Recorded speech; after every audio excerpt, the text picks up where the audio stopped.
കർത്താവിന്റെ സ്തോത്രം. ആരാധനാത്മകമായി എൻ്റെ ഹൃദയത്തെ വളരെയേറെ ചിന്തിപ്പിച്ച ഒരു വേദഭാഗത്തിലേക്ക് നിങ്ങളെ ശ്രദ്ധയിലിരിക്കുവാനായിട്ട് ഞാൻ ആഗ്രഹിക്കുകയാണ്. 22-ാം സങ്കീർത്തനം 15-ാമത്തെ വാക്യം. സാം 22:15. 22-ാം സങ്കീർത്തനം 15-ാമത്തെ വാക്യം. എൻ്റെ ശക്തി ഓട്ടുകഷ്ണം പോലെ ഉണങ്ങിയിരിക്കുന്നു, എൻ്റെ നാവ് അണ്ണാക്കോട് പറ്റിയിരിക്കുന്നു, നീ എന്നെ മരണത്തിന്റെ പൊടിയിൽ ഇട്ടുമിരിക്കുന്നു. കർത്താവായ യേശുക്രിസ്തുവിന്റെ ക്രൂശുമരണം പരിശുദ്ധാത്മാവിൽ കണ്ടുകൊണ്ട് സങ്കീർത്തനക്കാരനായ ദാവീദ് എഴുതുന്നതാണ് 22-ാം സങ്കീർത്തനം എന്ന് നമുക്ക് എല്ലാവർക്കും അറിയാം. ഈ സങ്കീർത്തനം നമ്മൾ ധ്യാനാത്മകമായി വായിക്കുമ്പോൾ 14 മുതലുള്ള വാക്യങ്ങളിൽ 18 വരെയുള്ള വാക്യങ്ങളിൽ ഒരു വാക്ക് പല പ്രാവശ്യം ആവർത്തിക്കുന്നത് കാണാൻ കഴിയും. ഞാൻ എന്നൊരു വാക്കുണ്ട്, പിന്നീട് എൻ്റെ എന്നൊരു വാക്കുണ്ട്. ഈ 2 പദം ആവർത്തിക്കുന്നത് കാണാൻ കഴിയും. എൻ്റെ അസ്ഥികൾ, എൻ്റെ ഹൃദയം, എൻ്റെ കുടൽ, എൻ്റെ ശക്തി, എൻ്റെ നാവ്.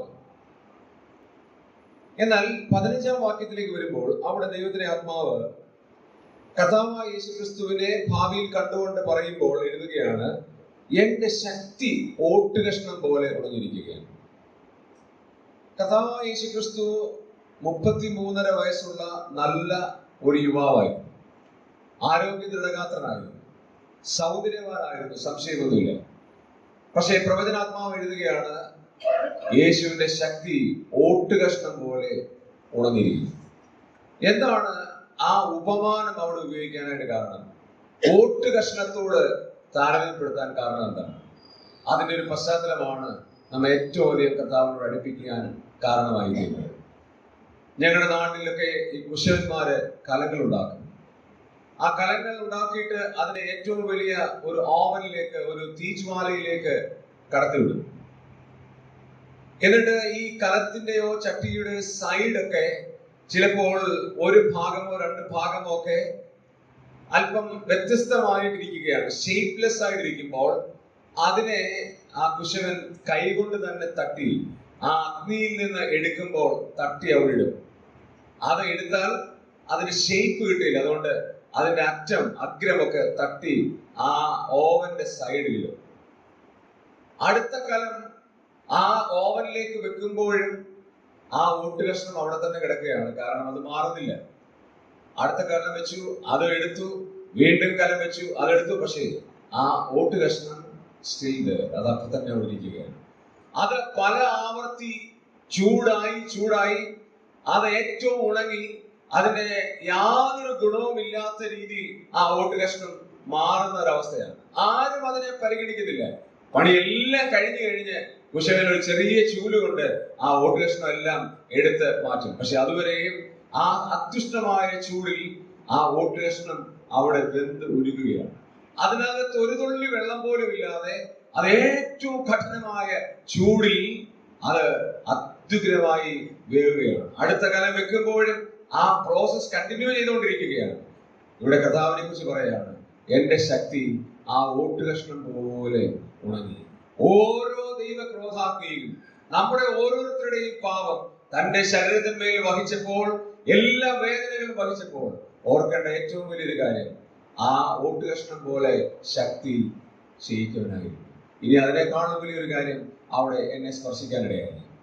എന്തുകൊണ്ടാണ് താൻ പറയുന്നത് എൻ്റെ ശക്തി അതുപോലെ തീർന്നു എന്ന് പറയുന്നത്?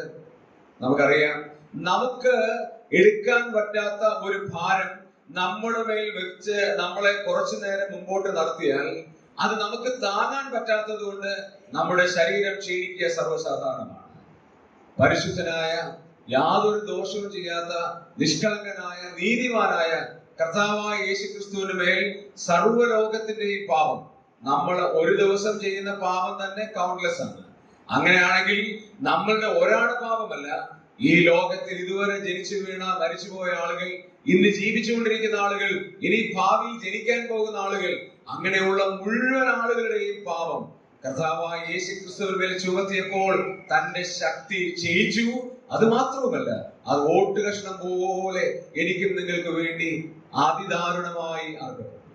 ഈ വലിയ ഓർമ്മ നമ്മുടെ ഹൃദയത്തിലേക്ക് വരുമ്പോൾ, ഈ വലിയ ചിന്ത നമ്മുടെ ഹൃദയത്തിലേക്ക് വരുമ്പോൾ, പാട്ടുകാരൻ പാടുന്നത് പോലെ സാഷ്ടാംഗം വീണു നിൻ പാദത്തിൽ വണങ്ങിടുന്ന ഭക്തിയിൽ, ഇതല്ലാതെ എനിക്കൊന്നും അങ്ങയുടെ മുമ്പാകെ പറയാനില്ല. ദൈവം എന്നെ ഇത്രമാത്രം സ്നേഹിക്കുവാൻ ഞാൻ എന്താണ് യോഗ്യതയുള്ളത്? അവിടുത്തെ മഹാകൃപയല്ലാതെ വേറെ ഒന്നുമില്ല, അങ്ങയുടെ ആദ്യമായ സ്നേഹമല്ലാതെ വേറെ ഒന്നുമില്ല. പാട്ടുകാരൻ പാടിയതുപോലെ കൃപയല്ലാതെ വേറെ ഒന്നുമില്ല. കൃപയാൽ കൃപയാൽ കൃപയാൽ എന്നല്ലാതെ നമുക്ക് വേറെ ഒന്നുമില്ല. ആ മഹോന്നതനായ ദൈവത്തിന്റെ കൃപ ധ്യാനിച്ചുകൊണ്ട് നമ്മുടെ കർത്താവിനെ മഹത്വപ്പെടുത്താം. കർത്താവിന്റെ നാമം ഇന്നുമേലേക്കും വാഴ്ത്തപ്പെടുമാറാകട്ടെ.